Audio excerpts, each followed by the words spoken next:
नमस्कार दोस्तों, स्वागत है आपका हमारे चैनल केसिंग एजुकेशन में। जिसमें आज जो टॉपिक हम पढ़ने वाले हैं वो एक टॉपिक नहीं है, वो अपने आप में एक इंस्टीट्यूशन है। जी हाँ, द ग्रेट महात्मा गांधी, जो कि एक व्यक्ति नहीं बल्कि पूरी एक संस्था थे, पूरा एक इंस्टीट्यूशन थे। मैं ऐसा क्यों कह रहा हूँ दोस्तों? मैं ऐसा इसलिए कह रहा हूँ कि इनके कितने भी आप इनके हर चीज़ पे आपको इनके कोट्स मिल जाएंगे, इनके कथन मिल जाएंगे, हर चीज़ पे इनके विचार मिल जाएंगे। और ऐसा नहीं कि दूसरे दार्शनिक जैसे हुए हैं वो भी अपने विचार रखते हैं तो ये इन्होंने भी अपने विचार रख दिए तो कौन सी बड़ी बात हो गई, ऐसा नहीं है। इनके विचार जो आप पढ़ेंगे उसमें एक रियलिटी दिखेगी आपको, एक ग्राउंड रियलिटी वाली चीज़ आपको समझ में आएगी।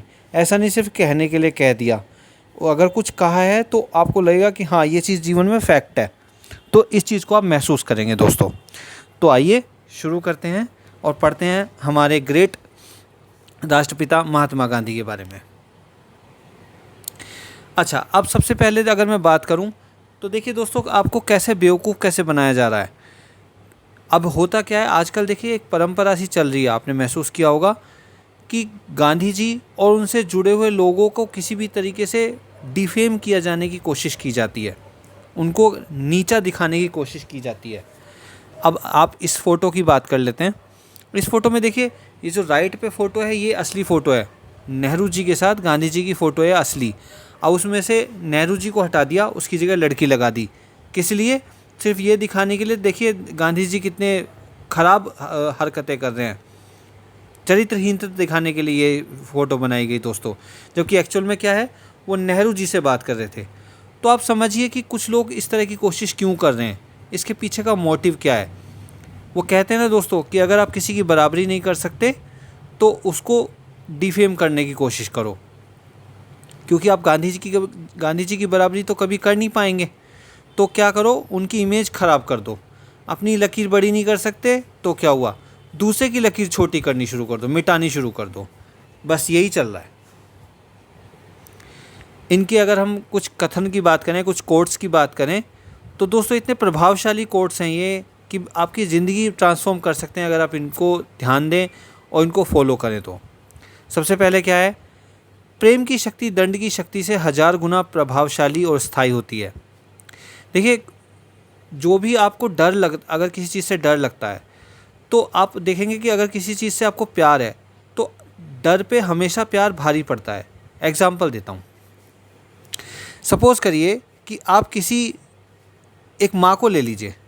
एक माँ जब देखती है कि उसके बच्चे पे कोई बात आ रही है तो वो अपने जीवन बचाने के बारे में नहीं सोचती, अपने जीवन की परवाह नहीं करती है। वो क्या करती है, अपने जीवन को बचाने की इच्छा उसकी है, लेकिन वो प्राथमिकता किसको देती है, अपने बच्चे को बचाने पे। तो उसका जो प्यार है वो डर पे हावी हो जाता है और उसके प्यार में, अपने बच्चे के प्यार में आके वो मौत से भी लड़ जाने को तैयार हो जाती है। तो क्या ये ग्राउंड रियलिटी नहीं है? बिल्कुल ये ग्राउंड रियलिटी है। ये कथन सच्चे है, हमारी लाइफ का हिस्सा है। आँख के बदले आँख पूरे विश्व को अंधा कर देगी। अब इसी को ले लीजिए, अगर मान लिया किसी ने किसी को मारा, बदले में उसने उसको मारा, फिर उसने उसको मारा, तो क्या होगा? सब एक दूसरे को मारेंगे। सब एक दूसरे को मारने से क्या होगा, एक दिन क्या होगा, सारे लोग ख़त्म हो जाएंगे, सारे लोग मर जाएंगे, क्योंकि भाई हर कोई किसी को ना किसी को मारेगा। तो इस तरह तो दुनिया नहीं चल सकती। इसका मतलब क्या है, किसी को तो क्षमाशील बनना पड़ेगा, किसी को तो दया दिखानी पड़ेगी, उस चीज़ को, इस चेन को ख़त्म करना पड़ेगा, तभी दुनिया चल पाएगी, तभी दुनिया टिक पाएगी। अहिंसा कायरता की आड़ नहीं है। अहिंसा वीर व्यक्ति का सर्वोच्च गुण है। अहिंसा का मार्ग हिंसा के मार्ग की तुलना में कहीं ज़्यादा साहस की अपेक्षा रखता है। अच्छा, अब आप देखिए, अहिंसा, इन्होंने कहा है कि जो हिंसा करने वाले हैं वो कायर हैं एक्चुअल में, और जो अहिंसा करने वाले हैं वो वीर हैं। अब आप सोचिए कि कोई आपको मारे जा रहा है, लेकिन आपने ठान लिया कि आप उस पर हाथ नहीं उठाएंगे। कौन ज़्यादा साहसी है, आप या वो? वो क्या, वो तो अपनी भड़ास निकाल रहा है, लेकिन सह कौन रहा है? साहस ज़्यादा कौन दिखा रहा है, धैर्य ज़्यादा कौन दिखा रहा है? वो आप दिखा रहे हैं, है ना। तो सामने अगर कोई 4 लोग देखेंगे, किसको गलत बोलेंगे, किसका पक्ष लेने की कोशिश करेंगे? ऑब्वियसली जो सही है अपनी जगह पे उसका पक्ष लेने की कोशिश करेंगे। अगर वो आपके ऊपर हाथ उठा रहा है और आप उसको हाथ नहीं उठा रहे हैं तो लोग ये सोचेंगे कि देखो कितना भला आदमी है और ये कितना क्रूर है। धरती पर उपलब्ध प्राकृतिक संसाधन हमारी ज़रूरत पूरी करने के लिए हैं, लालच की पूर्ति के लिए नहीं। देखिए धरती पे जितने भी संसाधन हैं दोस्तों, उनसे हमारी सारी ज़रूरतें आराम से पूरी हो सकती हैं। लेकिन अगर हम लालच बने, लालच कब आता है?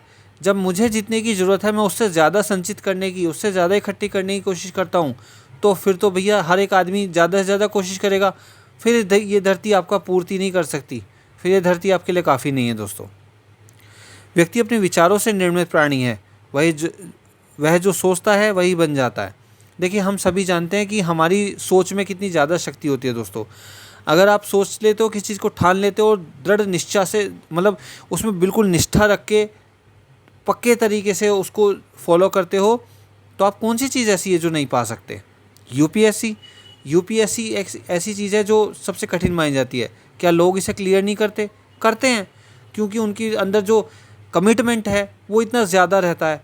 तो अगर आप सोच लें, आप किसी चीज़ का कमिटमेंट कर लें कि ये मेरे को करना ही करना है, तो कोई चीज़ दूर नहीं है दोस्तों। भूल करने में पाप नहीं है, लेकिन उसे छिपाने में उससे भी बड़ा पाप है। देखिए गलती किसी से भी हो जाती है, हम लोग सब इंसान हैं, गलती किसी से भी हो सकती है। गलती करना बुरी बात नहीं है, लेकिन उसको छिपाना वो गलत है दोस्तों। अपनी गलती को एक्सेप्ट करो और आगे बढ़ो। सभी से गलतियां हो जाती हैं, कोई बात नहीं दोस्तों। देखिए ये मैं आपको बता रहा हूँ, ये जो टॉपिक है ना महात्मा गांधी का, पहली चीज़ तो ये कि यूपीएससी का फेवरेट टॉपिक है ये। महात्मा गांधी पे कितने क्वेश्चन पूछे जाते हैं, आप अगर प्रीवियस ईयर के क्वेश्चन उठाकर देखेंगे तो आपको पता चल जाएगा। चाहे वो ऐसे की बात कर लें, चाहे वो एथिक्स की बात कर लें, इनके कोट्स आप हर जगह पे लिख सकते हैं। मतलब मैंने इनको इंस्टीट्यूशन क्यों बोला है, क्योंकि इनकी हर चीज़ आप कहीं ना कहीं यूज़ कर सकते हैं। किसी भी एग्ज़ाम में यूज़ कर सकते हैं, किसी को इम्प्रेस करने के लिए यूज़ कर सकते हैं, आप किसी एग्ज़ाम को क्लियर करने के लिए यूज़ कर सकते हैं। और यूपीएससी के तो ये फेवरेट हैं दोस्तों। अब बात करते हैं इनके बचपन की। तो दोस्तों मोहनदास करमचंद गांधी का जन्म 2 अक्टूबर 1969 की वर्तमान गुजरात जो है उसके पोरबंदर ज़िले के मध्यवर्गीय परिवार में हुआ था। उनके पिता का नाम करमचंद गांधी और उनकी माता का नाम पुतलीबाई था। वे अपने 3 भाइयों में सबसे छोटे थे। उनकी माँ पुतलीबाई बहुत सज्जन और धार्मिक स्वभाव की थीं, जिससे गांधी जी का व्यक्तित्व पर बहुत गहरा प्रभाव पड़ा था। देखिए हर बच्चे पर अपनी माँ की जो व्यक्तित्व है उसका प्रभाव पड़ता ही है दोस्तों। गांधी जी जब 7 वर्ष के थे, उनका परिवार काठियावाड़ राज्य के राजकोट ज़िले में आकर बस गया, जहां उनके पिता करमचंद गांधी दीवान के पद पर नियुक्त थे। इनकी घर की आर्थिक स्थिति अच्छी थी, पिता अच्छे पद पर काम करते थे। गांधी जी ने राजकोट के प्राथमिक और उच्च शिक्षा प्राप्त की माफ़ कीजिए। यह एक साधारण छात्र थे और स्वभाव से अत्यधिक शर्मीले और संकोची थे। तो आप देखिए, जिसको दुनिया ने फॉलो किया, जिसकी एक आवाज़ पे दुनिया उनके पीछे चल देती थी, वो कैसे थे? वो संकोची थे और शर्मीले थे। बात करते हैं इनके माँ की। माँ का नाम था पुतलीबाई। बापू बहुत ही सीधे और ईमानदार व्यक्ति थे। वे अपनी दृढ़ता और निष्ठा के लिए जाने जाते थे। जिस छोटे से घर में गांधी जी का जन्म हुआ था, वह घर आज कीर्ति मंदिर के नाम से विख्यात है। उनकी माँ पुतलीबाई का पारंपरिक हिंदू महिला थी, जो धार्मिक प्रवृत्ति की थी और संयमी थी। उन्होंने अपना पूरा जीवन अपने घर परिवार के लिए समर्पित कर दिया था। गांधी जी की माँ के व्यक्तित्व का उनके व्यक्तित्व को बहुत ज़्यादा प्रभावित किया था। तो देखिए ये उनकी मदर थी, काफ़ी धार्मिक महिला थी, अच्छी महिला थी, और गांधी जी पे इसका बड़ा प्रभाव पड़ा। ये जो पूजा पाठ करती थी, घर में जो अच्छा माहौल रखती थी, उसका बड़ा प्रभाव पड़ा। दोस्तों देखिए इस चीज़ से भी हमें एक शिक्षा मिलती है। आजकल हमने देखा है कि पति पत्नी में झगड़े होते हैं, बच्चों के सामने ही झगड़ा करना शुरू कर देते हैं। आप चाहे मानो या ना मानो, लेकिन इस चीज़ का असर आपके बच्चों पे पड़ेगा और पड़ता है। वो जो देखेगा वो वही सीखेगा और आगे भी वो वही करेगा। तो इसलिए अपने बच्चों को अच्छी शिक्षा दें, कम से कम उनके सामने अपने मनमुटाव को सामने ना आने दें। अब बात करते हैं उनकी वाइफ की, यानी कि कस्तूरबा गांधी। वो भी बहुत ही आदर्श महिला थी और सेवानिष्ठ पत्नी थी। कस्तूरबा गांधी का जन्म 11 अप्रैल 1869 को पोरबंदर में हुआ था। उनके पिता गोकुल दास माखनजी एक धनी व्यवसायी थे। कस्तूरबा गांधी शादी से पहले तक अनपढ़ थीं। शादी के बाद गांधी जी ने उन्हें पढ़ना एवं लिखना सिखाया। तो देखिए दोस्तों, ये बात हम करें उस समय की, जिस समय लोग आदमी भी नहीं पढ़ते थे। औरतों के तो पढ़ने की बात ही अलग थी। कस्तूरबा गांधी भी अनपढ़ थीं, लेकिन गांधी जी ने एक पहल की। उन्होंने पहल की कि मैं अपनी पत्नी को पढ़ाऊँगा, उसको लिखना सिखाऊँगा। तो आप सोच देखिए दोस्तों कि उस समय के लोगों में इस तरह की सोच पाए जाना क्या स्वाभाविक था? नहीं था। तो इसी से हमें पता चलता है कि कितनी महान सोच के व्यक्ति थे, कितने अच्छी सोच के व्यक्ति थे। अच्छा, लंदन में जब इनकी पढ़ाई चल रही थी, उच्च विद्यालय से 10वीं परीक्षा पास करने के बाद गांधी जी ने भावनगर के श्यामलदास महाविद्यालय में माफ़ कीजिएगा में प्रवेश लिया, लेकिन उन्हें वहाँ का माहौल पढ़ाई के अनुकूल नहीं लगा। तो लंदन में जब इनकी शिक्षा हो रही थी तो वहाँ पे भी इन्हें बहुत ज़्यादा भेदभाव का सामना करना पड़ा, है ना, तो हिंसा का सामना करना पड़ा। अब इंडिया से थे ना, इंडिया के लोगों के साथ बाहर जाकर कैसा बिहेव होता था, कैसा व्यवहार होता था, इससे हम लोग अनजान नहीं हैं। वो तो आज तक होता है, तो सोचिए उस समय कितना होता होगा। अच्छा, अब आती है महत्वपूर्ण घटना जिसने गांधी जी के मन को झकझोर दिया था। सन 1893 ईस्वी में गांधी जी दादा अब्दुल्ला नामक व्यापारी के विधि सलाहकार के रूप में काम करने डरबन गए। डरबन यानी दक्षिण अफ्रीका। दक्षिण अफ्रीका में काले भारतीयों और अफ्रीकियों के साथ जातीय भेदभाव किया जाता था। यह जातीय भेदभाव का सामना गांधी जी को भी करना पड़ा। अफ्रीका में गांधी जी के कार्यों ने उन्हें पूरी तरह से बदल दिया। एक दिन डरबन के एक न्यायालय में वहाँ के दंडाधिकारी ने उन्हें पगड़ी उतारने को कहा। गांधी जी ने ऐसा करने से बिल्कुल मना कर दिया एवं न्यायालय से बाहर निकाल दिए गए इसलिए। तो सोचो कितनी बेइज्जती करने वाली, मतलब जानबूझ के बेइज्जती करने वाली बात है कि भई पगड़ी उतारो नहीं तो बाहर कर देंगे। 31 मई 1893 को प्रिटोरिया जाने के दौरान एक श्वेत व्यक्ति ने गांधी जी को प्रथम श्रेणी में यात्रा करने को लेकर अपनी नाराजगी जताई। उन्हें गाड़ी के अंतिम माल डिब्बे में जाने को कहा। गांधी जी ने अपने पास प्रथम श्रेणी की टिकट होने की बात कहकर जाने से मना कर दिया, जिसके बाद पीट मेरिट्सबर्ग ने उन्हें ट्रेन से उतार दिया गया। एक जगह थी वहाँ पर उनको, अब सोचो उनके पास फर्स्ट क्लास का टिकट है, लेकिन फिर भी उन्हें, क्योंकि वो सिर्फ वो इंडियन है, क्योंकि वो स्किन उनकी जो ब्राउन है, इसलिए उन्हें बोला जा रहा है कि भैया लास्ट वाला डिब्बा है मालगाड़ी वाला, उसमें जाके यात्रा करो, चाहे आपके पास फर्स्ट क्लास का टिकट ही ना हो। मतलब गजब की बात है कि इंसान मतलब इस तरह की भेदभाव क्यों, कहाँ से ये चीज़ दिमाग में आ जाती है। सर्दी का समय था। स्टेशन के प्रतीक्षालय में गांधी जी ठंड से ठिठुरते रहे। उसी समय गांधी जी ने फैसला किया कि वे अफ्रीका में रहकर भारतीयों के साथ हो रहे जातीय भेदभाव के विरुद्ध संघर्ष करेंगे। इसी संघर्ष के दौरान उन्होंने अहिंसात्मक रूप से अपना विरोध जताया, जो बाद में सत्याग्रह के नाम से जाना गया। आज भी वहाँ शहर के बीच चर्च स्ट्रीट में गांधी जी की कांस्य की मूर्ति लगी हुई है। सत्याग्रह की शुरुआत। भारतीय राहत अधिनियम पारित होने के बाद गांधी जी अफ्रीका में जारी विरोध को छोड़कर जनवरी 1915 में भारत लौट आए। भारत लौटने पर सबने उनका गर्मजोशी से स्वागत किया। देखिए उस समय कांग्रेस जो थी उसकी हालत ऐसी थी कि नेता तो उसमें थे, ठीक ठाक कद के नेता थे, लेकिन कोई ऐसा नेता नहीं था जो मतलब जिसके पीछे जनता चले, जो सबका अग्रणी बन सके, एक दिशा दिखा सके, ऐसा कोई नहीं था। तो गांधी जी के आने से सबको उम्मीद लगी कि हाँ, ये बंदा कुछ ऐसा कर सकता है और इसने अफ्रीका में करके दिखाया है, लोग इसकी सुनते हैं, इसको मतलब लोगों से बात करना आता है, लोग इसको फॉलो करते हैं, इसकी बातों को मानते हैं। तो इस वजह से उनको एक उम्मीद नज़र आई। अब आगे चलते हैं। गांधी जी ने अपना पहला सत्याग्रह सन 1917 में बिहार के चंपारण जिले में शुरू किया। अंग्रेज यहाँ के नील बागान के मालिकों का शोषण किया करते थे। गांधी जी ने इनके साथ हो रहे अत्याचार का विरोध किया। फलस्वरूप गांधी जी को जिला प्रशासन के द्वारा जिला छोड़ने का आदेश दिया गया। गांधी जी ने इस आदेश को मानने से इनकार कर दिया। उसके बाद दंडाधिकारी ने उनके खिलाफ मुकदमा स्थगित कर दिया। उन्हें जमानत के बिना ही रिहा कर दिया। भारत में सत्याग्रह के रूप में अपने पहले प्रयोग की सफलता से देश में गांधी जी की प्रतिष्ठा बढ़ गई।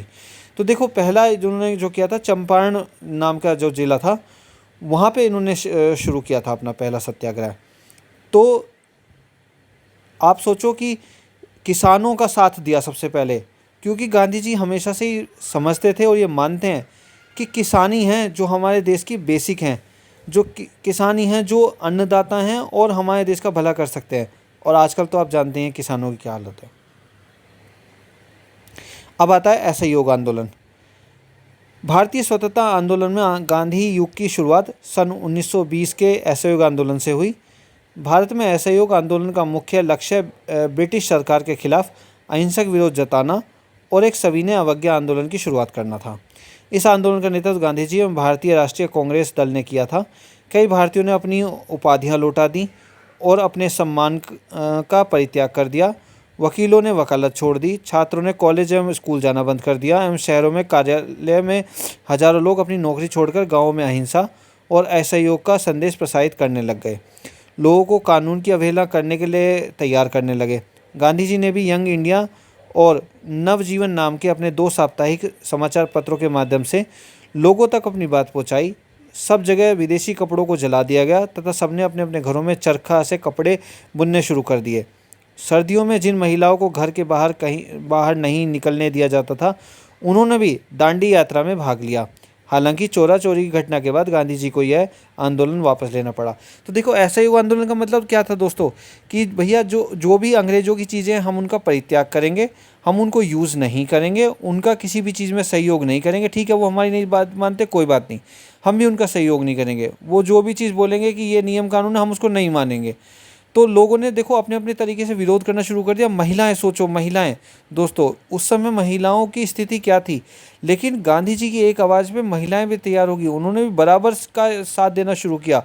हालांकि बाद में चोरा चोरी के जो घटना हुई उसमें ये क्या होता, थोड़ा सा हिंसक हो गया ये आंदोलन। तो गांधी जी ने सोचा कि अगर ये हिंसक हो जाएंगे तो अंग्रेज़ों को मौका मिल जाएगा भारतीयों को मारने के लिए, पीटने के लिए और हिंसा करने के लिए। तो उन्होंने इस आंदोलन को ख़त्म कर दिया। गांधी जी की आत्मकथा। गांधी जी की आत्मकथा the story of my experiment with the truth सन 1927 में प्रकाशित हुई थी। 3.5 सालों के अंदर इसकी 3 लाख प्रतियां बिक गईं। दोस्तों, आज आपको 3 लाख कम लग रहा होगा, लेकिन मैं बता दूं कि ये बात हो रही है 1927 की, जहां पर 3 लाख बहुत बड़ा आंकड़ा है दोस्तों। इस आत्मकथा का कई भारतीय विदेशी भाषाओं में अनुवाद किया गया।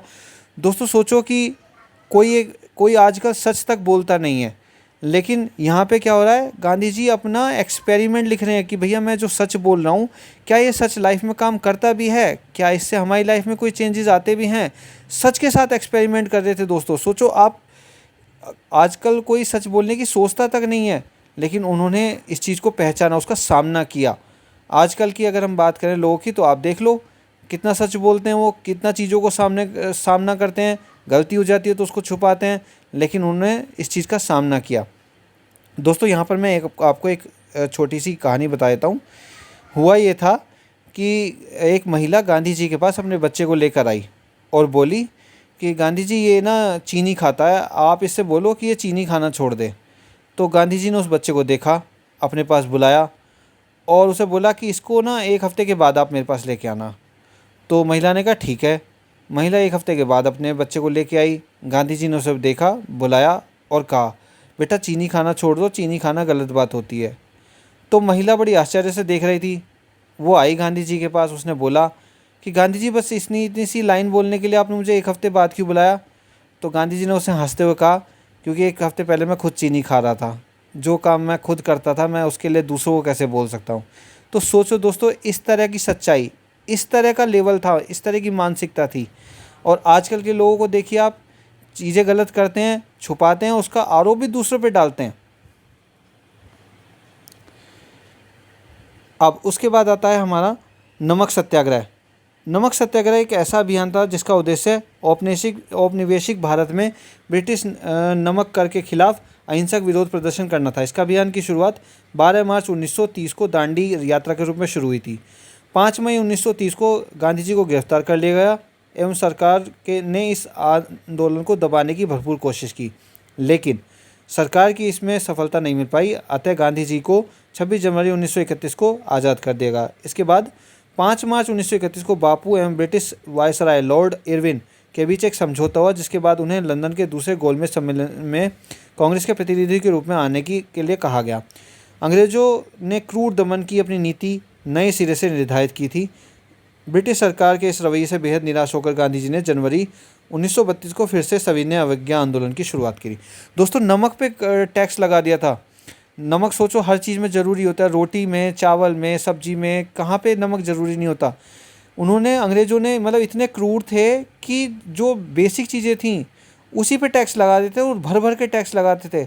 आप सोचो कि जब इस समय पे जब पहला इंडियन जो वो पैकेट बना नमक का, उसकी कीमत 500 रुपये से ज़्यादा का बिका था दोस्तों, पहला नमक का पैकेट।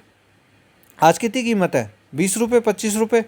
और उस समय 500 रुपये का बिका था। जबकि आज ये बात हो रही है कब की? ये बात हो रही है 1930 की दोस्तों, जब कौड़ियों के दामों में चीज़ें मिलती थी। तो ये हाल था दोस्तों। फिर आता है भारत छोड़ो आंदोलन। आप भीड़ देख रहे हैं, गांधी जी के पीछे भीड़ देखिए दोस्तों। आजकल तो लोग गाड़ियों में भर के लाए जाते हैं, लेकिन ये असली भीड़ थी दोस्तों जो गांधी जी के लिए तैयार रहती थी।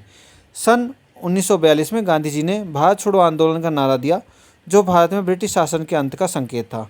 भारत एवं पाकिस्तान के विभाजन ने गांधी जी को अंदर से झकझोर दिया था। जब पूरा देश आज़ादी का जश्न मनाने में व्यस्त था, गांधी जी ने ओखली में सांप्रदायिक दंगा पीड़ितों की स्थिति सुधारने की कोशिश में लगे हुए थे। गांधी जी अत्यंत साहसी और निर्भीक स्वभाव के थे। उनका जीवन, उनके द्वारा दी गई शिक्षा एवं देश के मूल्य के साथ साथ मानवता के मूल्य को भी प्रदर्शित करता है। वे स्वतंत्रता सेनानियों के लिए एक प्रकाश स्तंभ की तरह रहे। उन्होंने स्वयं अहिंसा के मार्ग पर चलकर दुनिया को अहिंसा का पाठ पढ़ाया। दोस्तों, अहिंसा की ताकत गांधी जी ने दिखाई। इस पर एक मूवी भी बनी है, 2 मूवी बन चुके हैं एटलीस्ट। देखिए, गांधी जी पे मूवी तो काफ़ी सारी बन चुकी हैं, लेकिन जो फेमस है मैं उसकी बात कर रहा हूँ। मुन्ना भाई MBBS आप देख लो, और उसका ही सेकंड पार्ट आप देख लो, तो उसमें दिखाता है कि हम अहिंसा से अगर रहें तो कितना कुछ कर सकते हैं। अहिंसा का मतलब उसमें ताकत दिखाई गई है, और ये चीज़ सच है दोस्तों।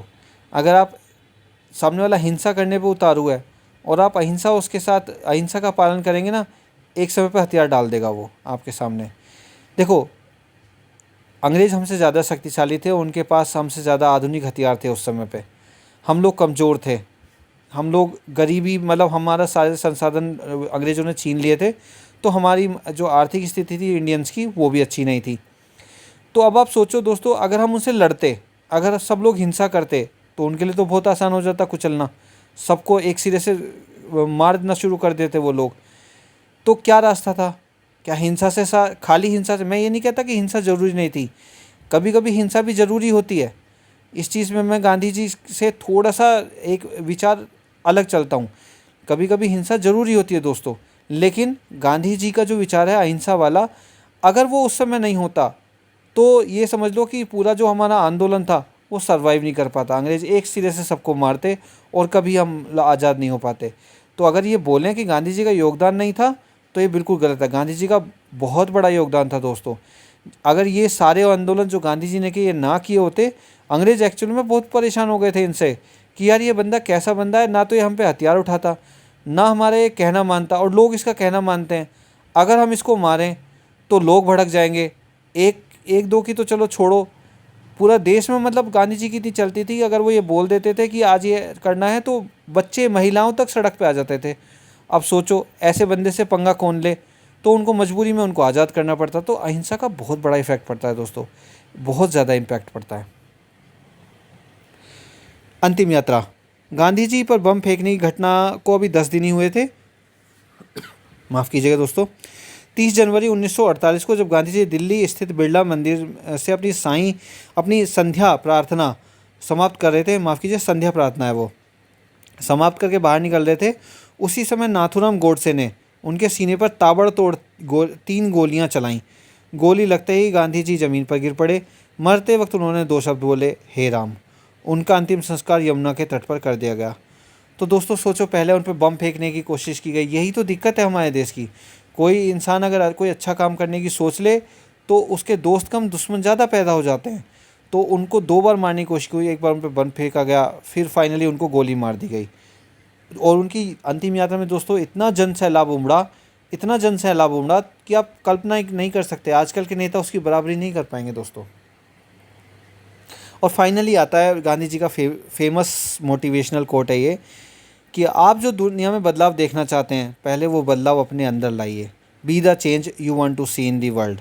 यानी कि हम लोग दूसरों से तो उम्मीद करते हैं कि अच्छा बन के चले, ये सब कुछ सही करे, सच बोले, है ना, ये किसी पे अत्याचार ना करे, लेकिन क्या वो हम अपने अंदर ला पाते हैं?